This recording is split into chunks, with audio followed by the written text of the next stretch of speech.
All right, that was Allison Young. I love, love, love that song by the Ink Spots. So I want to start out with that. So today's show is gonna be fire, and I really hope that I put a flame in your heart over what we're going to talk about today. We're going to talk about, as you can read in this title of this video, UFOs, werewolves, ghosts, shocking truths of the Pentagon's AAWSAP, also known as OSAP program, by a guy that does a video called The Basement Office. This ties in with stuff that I know as well. I have a book here by Lester Velez titled The Unknown Other. Lester Velez is the chairman and co-founder of Opus, OPUS. Now, Opus is who partnered with MUFON, the Mutual UFO Network, to have MUFON ask their members to come forward and volunteer for an abduction research study program that they did back in, I think it was 2008. Yeah, I think it was late 2008, like November-ish, if I remember correctly. So I was a member of MUFON at that time, and I was a member of this abduction research study program as well. Little did we know at the time, and we didn't find out until after the fact, that this was something that was a black budget program that Bigelow had his hands in the cookie jar over. Okay, so basically, all of us that were MUFON members who volunteered for this study program to not just verify if alien abduction is in fact real and happening on our planet, but also to find out for sure if in fact there is a great awakening coming that we're now in, and that's why this is pertinent to talk about. So unified across the field unanimously, it was determined that yes, UFOs are real. Yes, they come to our planet. No, none of these people were crazy or suffer from any kind of distress, trauma, mental illness, etc. As stated as fact by the findings of Opus in his book in the back pages. which we will cover. This is probably going to take 2 or 3 videos worth of episodes to cover completely. But we're going to start here with a little backstory of my involvement with Bigelow and my involvement with MUFON, Opus, programs funded by our government, programs voted on by some of our government, paid for and funded by you and me, the taxpayers, at the tune of $22 million. Without our vote, without our knowing that all of this was really going on. At the same time, Bigelow had purchased Skinwalker Ranch. And before I go any further, I know that there's a show on the History Channel, The Secrets of Skinwalker Ranch. I've been following it. Many people I know have been following it. It's a very good show. They're doing really great scientific methods to prove or disprove whatever's going on there. But I just real quickly, I want to say that still to this day, on the gates to Skinwalker Ranch, all of the logos even are the same as they were when Bigelow owned the property. And it is a biohazard emblem with an alien face in the center of the emblem. Now, I bring this up for very good reason, because I have reason to believe that there were black budget programs going on there that not only included bioweapons, but also that they've built a Stargate on Skinwalker Ranch.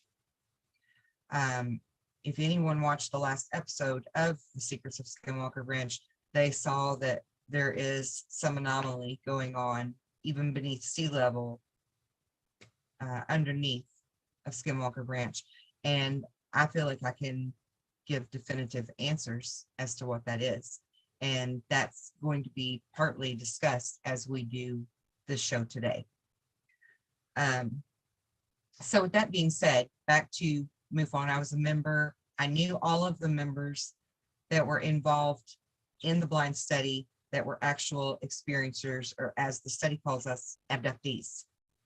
I knew them all personally. We were very good friends. We've been very good friends for at least a decade, if not longer. Several of them have passed on. God rest their souls. I was one of the younger people in the group. I was in my late 20s when this began.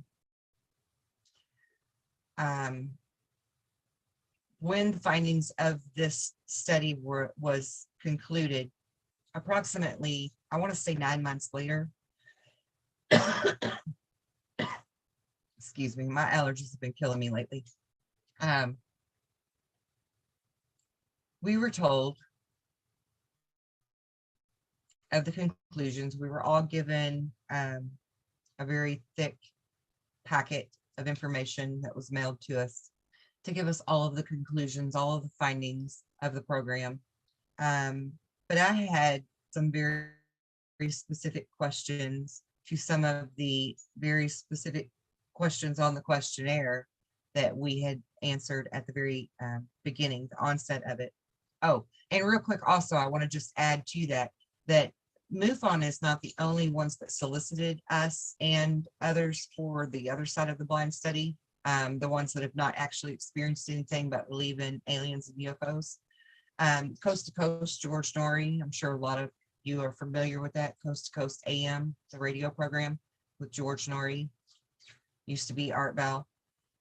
He also advertised it and put the word out for MUFON that they were looking for people for the study.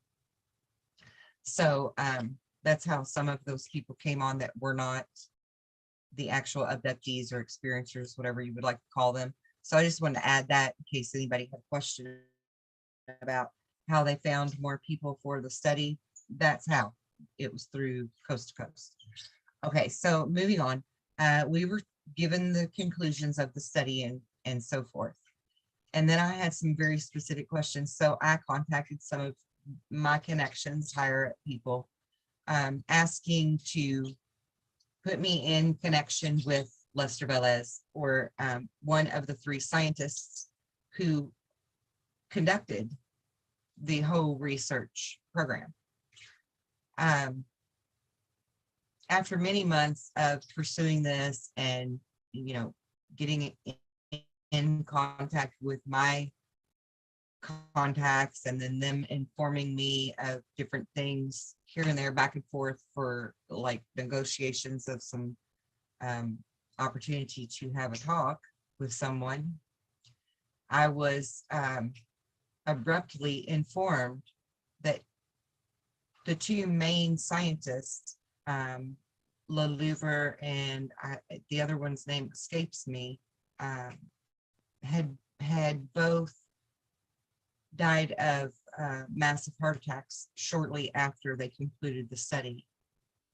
This alarmed a lot of us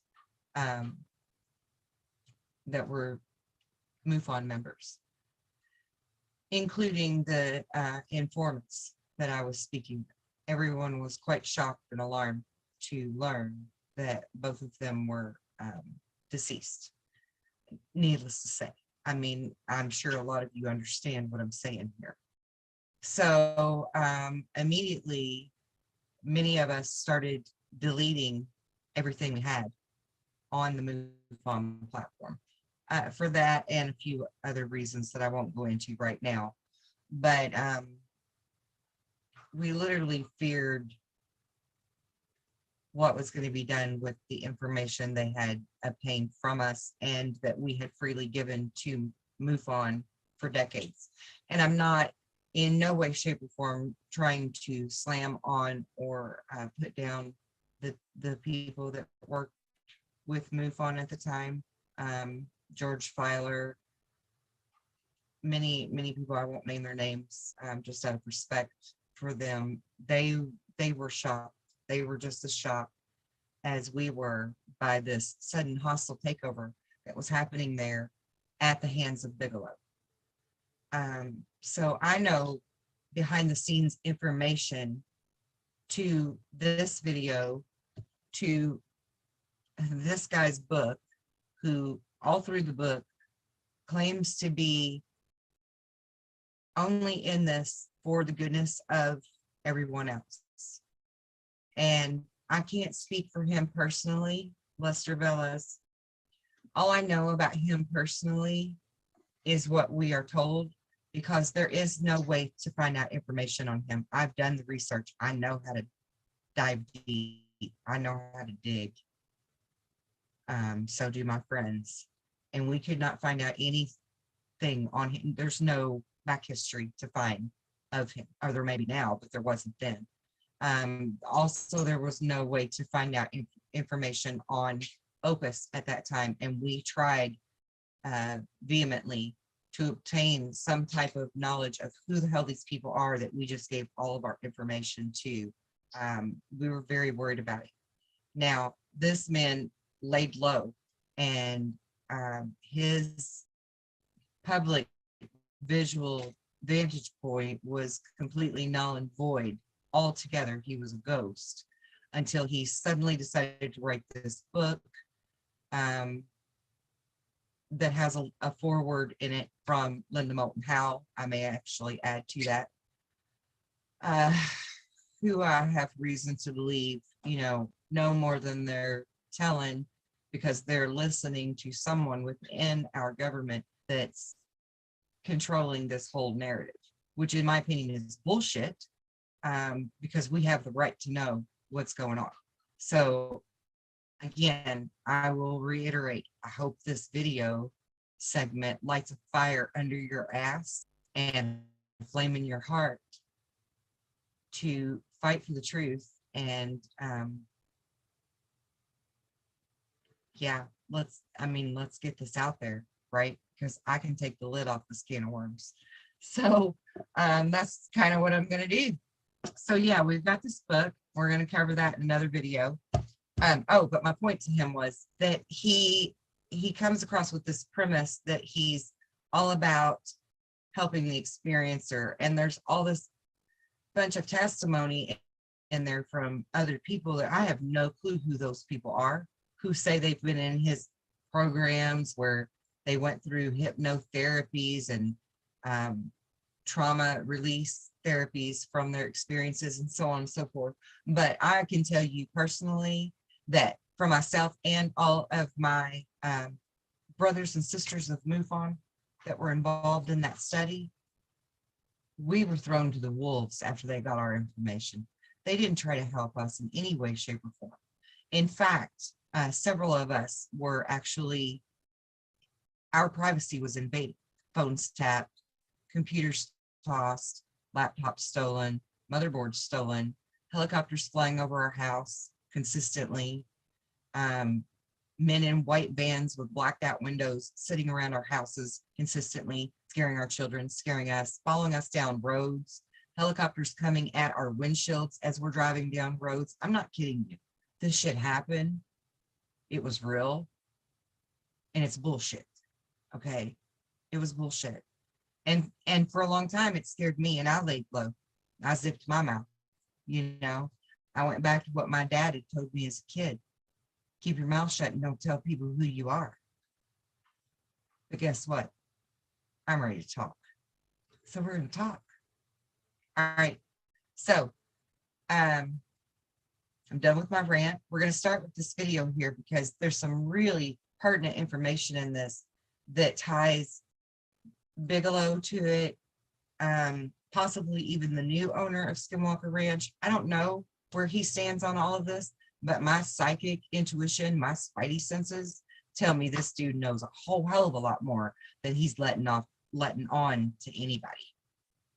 A whole hell of a lot more. And I think he has some kind of ties where they're only letting him do so much. And they're definitely only letting their scientists discover so much. And I'm going to lead up to why I think that is. So we're going to begin with this. You don't really need to hear this part of it. It's just some travel noise or whatever. But I'm not going to play this whole video, but there are some really pertinent clips within this video that you all need to see. Oh, wait a minute. I want you to hear this little rap that this guy does. This is pretty cool.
Except that there's people like me who can fill in the blanks.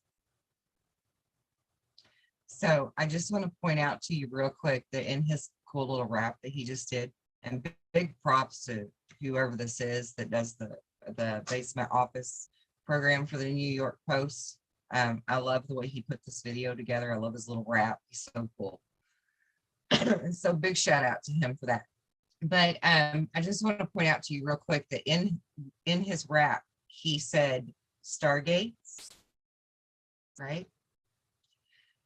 So we're going to touch on that probably a lot within this, but I just want you to keep that in mind. And I'm going to go ahead and start playing this through so that we can talk about it.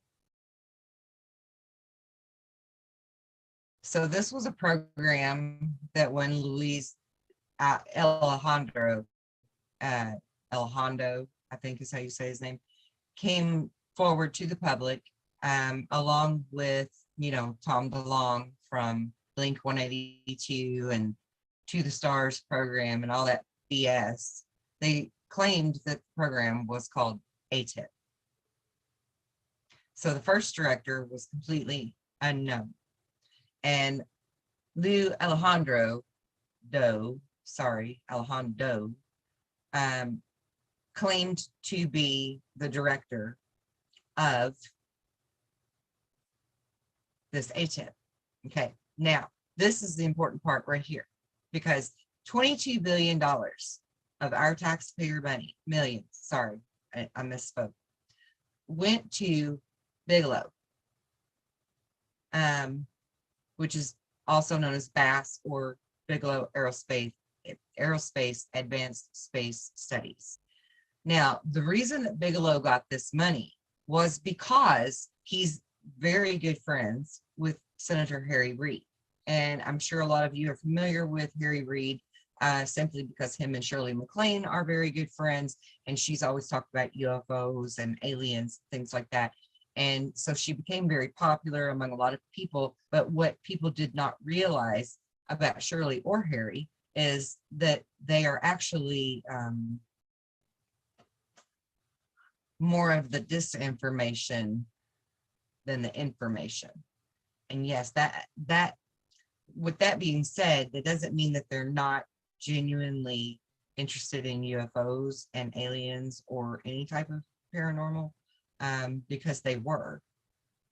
But them being out in the public and open with it was not to be a joke. To begin with, they were very serious. And then they realized that they had to do underhanded, black op type things in order to get anywhere with it. Or at least, Senator Harry Reid knew that. So I just want to give you a little information on that in case you weren't already privy to it.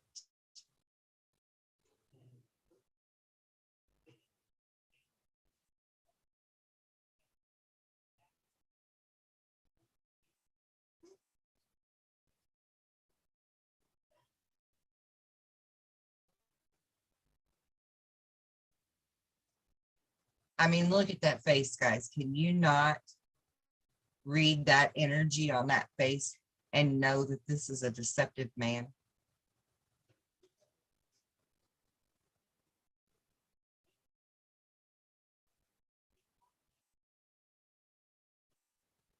Now, let me just pause right there so you can soak that in, because Hal Puthoff is a name you need to know and remember.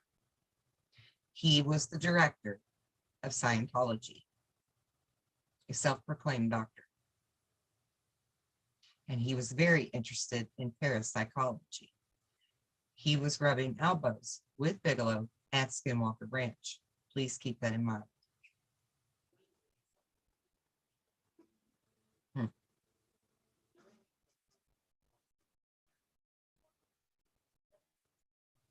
Okay, did you catch that?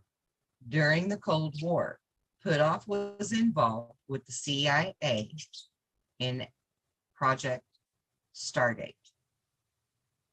Now, under their premise, this is about psychic spies. This is about remote viewing kind of stuff. But it went way beyond that, guys. Way, way beyond that. And all of the guys who were the fathers and grandfathers of remote viewing that are on all these great programs with Greg Braden and George Norrie and all these people, and they talk about this stuff and people idolize them. Let me tell you what, They don't deserve their idolization because they're not telling you half of what they know or half of what they did.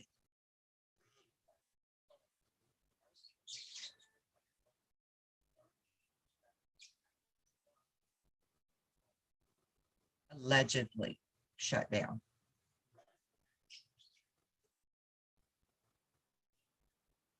I wonder why.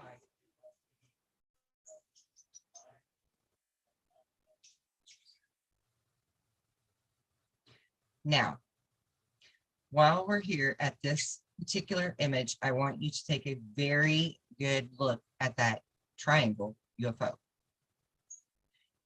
In 2009, I had an entire year's worth of a series of unusual events, to say the least. I have dealt my whole life in alien abduction and UFOs coming to visit me. But until the year of 2009, I had never seen as many different craft as I did in that 1 year. I saw a total of 13 crafts that year. The first ones that I saw looked just like these. They came in near my house in sets of three and landed in the field by the river about 5 miles from my house. I stood in my front yard in the middle of February of 2009 with my binoculars in hand, listening to my dogs go crazy like I'd never heard them act before, ever. I've never seen them act that way before. They were jumping up, straight up in the air, barking and almost screaming in pain, like the sounds of these UFOs was hurting their ears, or they were that frightened. When they would accidentally bump into each other as they're jumping, they would almost start to attack each other until they brought themselves back to reality check and realized that it was the other dog. And then they would settle again. But they were freaking the out, okay? Freaking out like they've never done before and never did again since that night. So as I'm standing there with the binoculars, I'm watching 9 different fleets of 3 craft at a time, just like these, coming in and landing from across the cornfield on my left, across the road, down to the river, and then landing, clearly seeing every bit of it. I'm in complete awe, right? I'm standing out there without a coat, barefoot, in the middle of February, freezing my ass off to watch this because I was blown away. All of the sudden, speaking of being blown away, this huge gust of wind comes from behind me. So with my binoculars still up to my face, I turn to look toward what is blowing the wind so extremely hard. And above my head, at about 90 feet, is a triangle just like this, coming straight down the road that I'm standing next to, Old Country Road. And that triangle is following the road and going toward the landing of the other UFOs. I saw every curve of these triangles. They were so close to me. There were no seams. There were no sharp corners. There were no identifying marks, numbers, call letters, nothing. And it had that light on the bottom of it, just like that. As the other 2, there were 3 total coming straight down my road.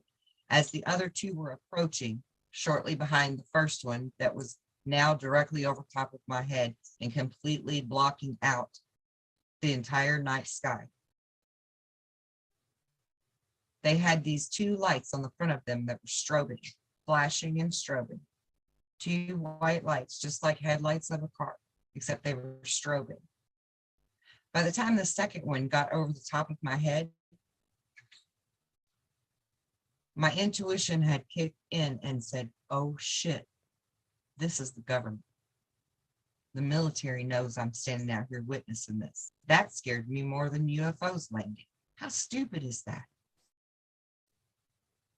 So I hurried into my porch, my screened-in porch, and I stood there and watched rather than being out in the yard directly underneath of these craft that were going over my head with no sound, mind you.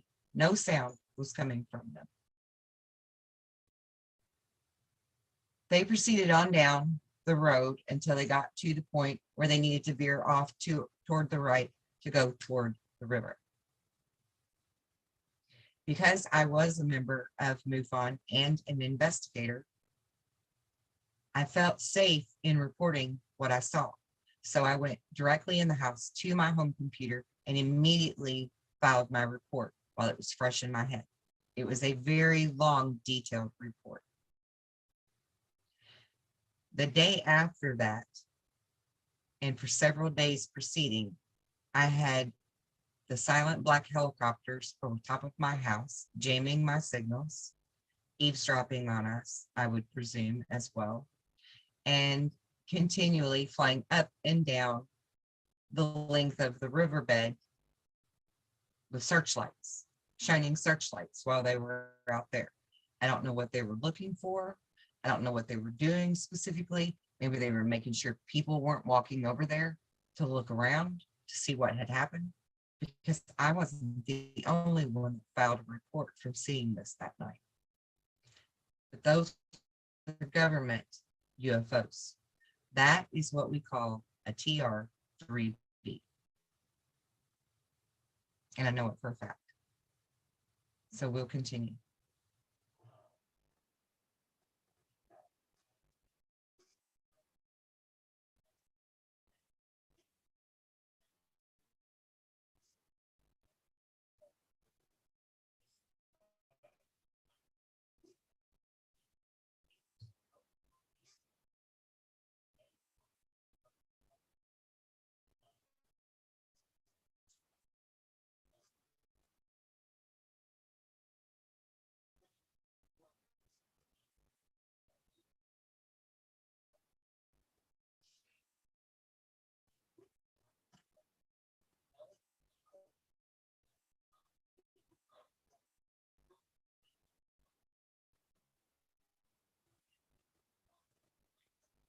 Now, so I'm just going to let that play through a little bit as I say to you, once again, Hal Puthoff, who worked with the CIA in a Stargate program, Lou Alejandro, oh, I'm going to get his name right one day, who is basically just a liar, never had funding from the government to do this job at all, and several others went to Tom DeLonge. And everyone's familiar with Tom DeLonge, Blink 182, right?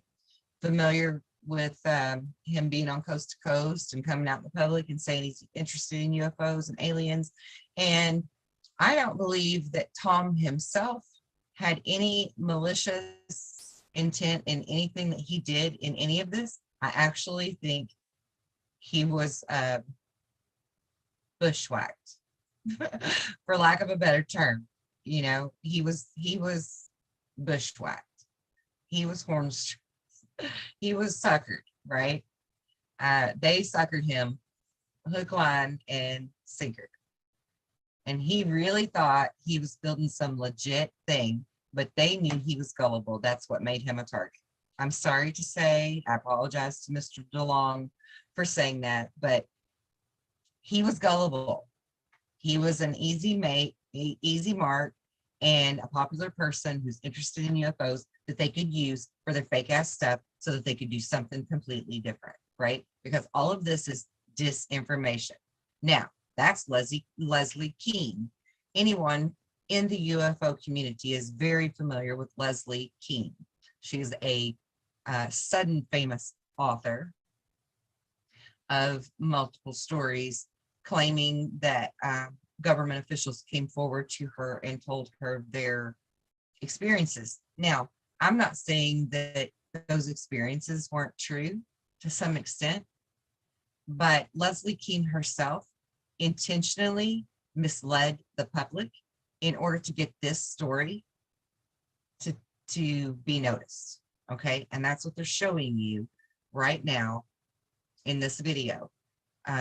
She intentionally left out very specific words of what was really going on in in the real project that's known as, what is it,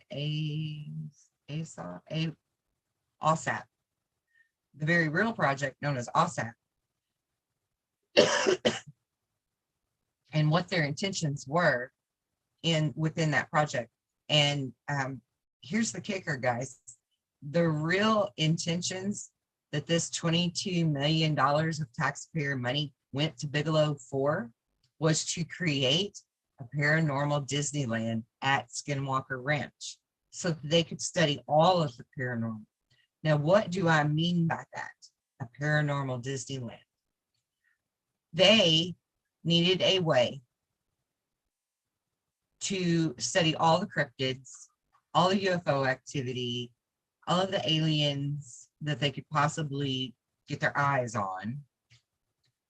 And they chose Skinwalker Ranch because of the Native American beliefs that there was a portal there. They wanted to learn how to activate that portal. I mentioned to you earlier several times, I want you to hear this part, so I'm going to stop that for a minute. I mentioned to you earlier to remember stargates.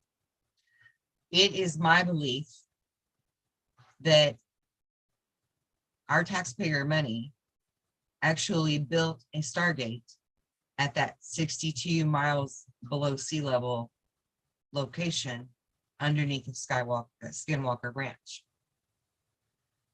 I believe personally that still to this day, some black budget project is monitoring what the scientists are now doing at Skinwalker Ranch, possibly even eavesdropping on them, and thwarting their efforts to discover the Stargate that they built beneath sea level, underneath the Skinwalker Ranch. But the big significance to this is this Stargate that they created essentially is a wormhole, a portal, to allow things from other worlds in.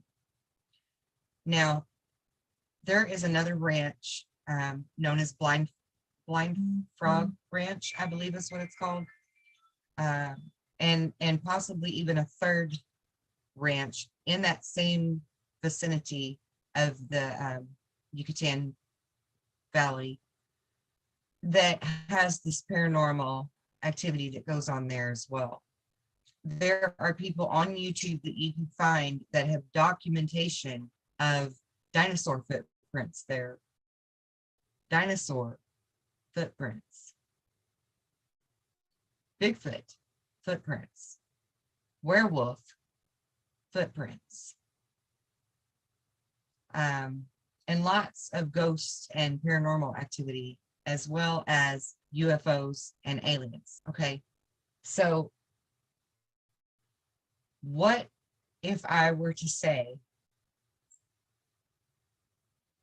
that our taxpayer money created a Stargate that has opened other dimensions and allowed creatures and cryptids, or whatever you want to call them, back into our reality in this world that we live in? What would you do with that? Would you be mad? Because I personally am mad as hell about it. I'm mad as hell. Because essentially that's what they've done, is allowed what we would consider hell into our world. So,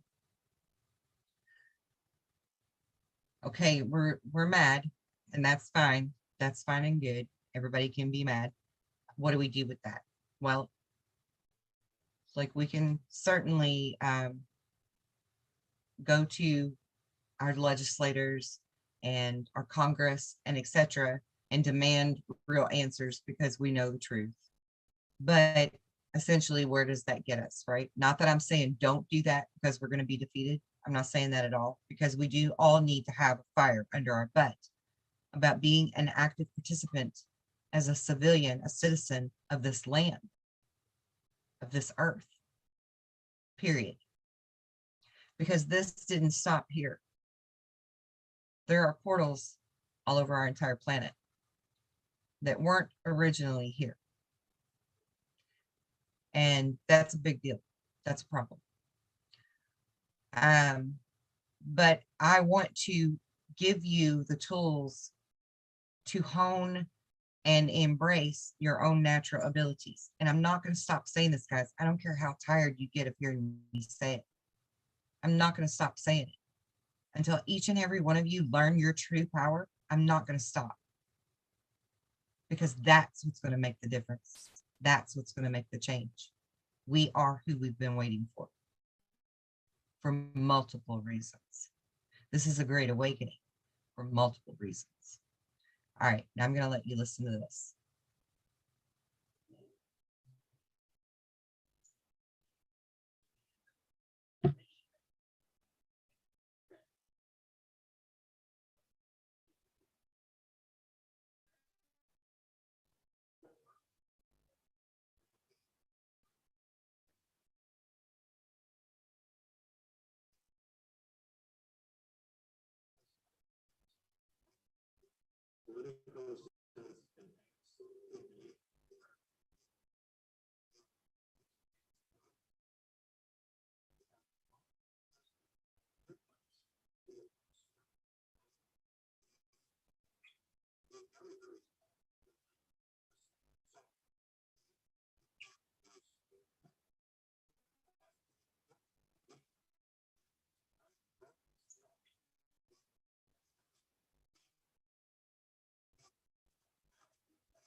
Okay, so right there, that proves that all of it's a big farce. It's a big damn lie. And real quick, I'm just going to check my volume and stuff, because I'm being told that you can't hear me. So I'm going to see if I can't figure out what's happening.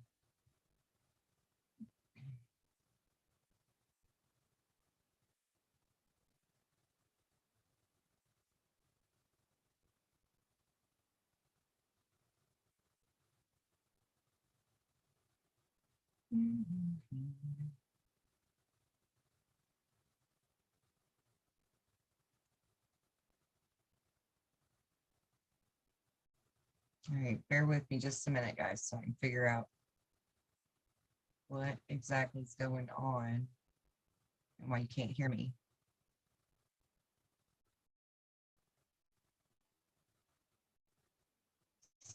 gonna go back to this for a second so I can check all my little stuff down here.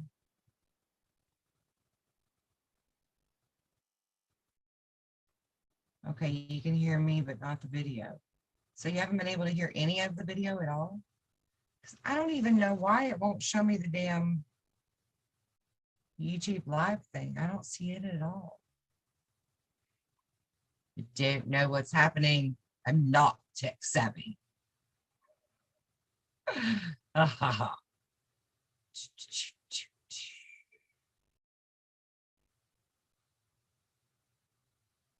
Okay, so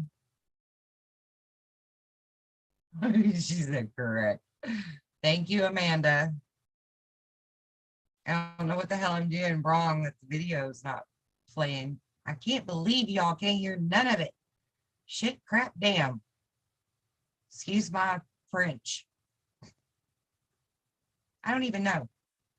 Let me go back to share screen and see if I can get it to work. Somebody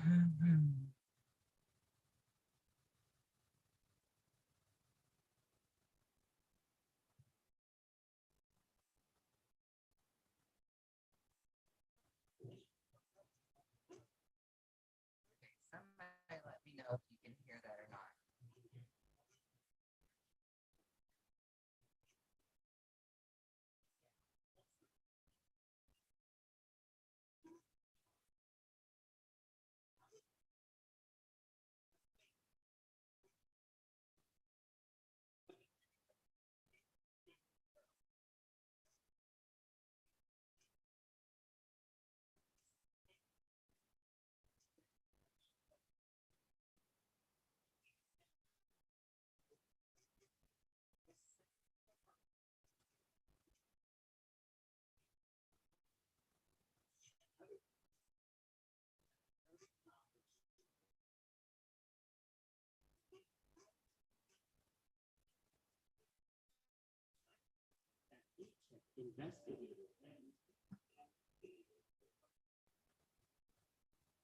Okay, so everybody's familiar with the TikTok video that's been released recently.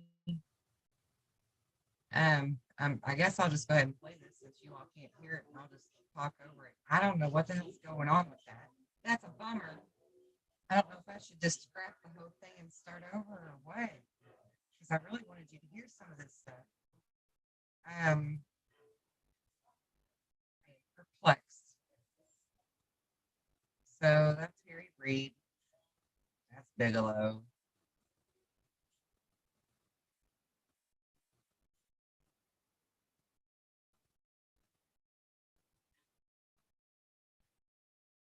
So this is all the red flags that they're pointing out about the connection between Bigelow and Harry Reid.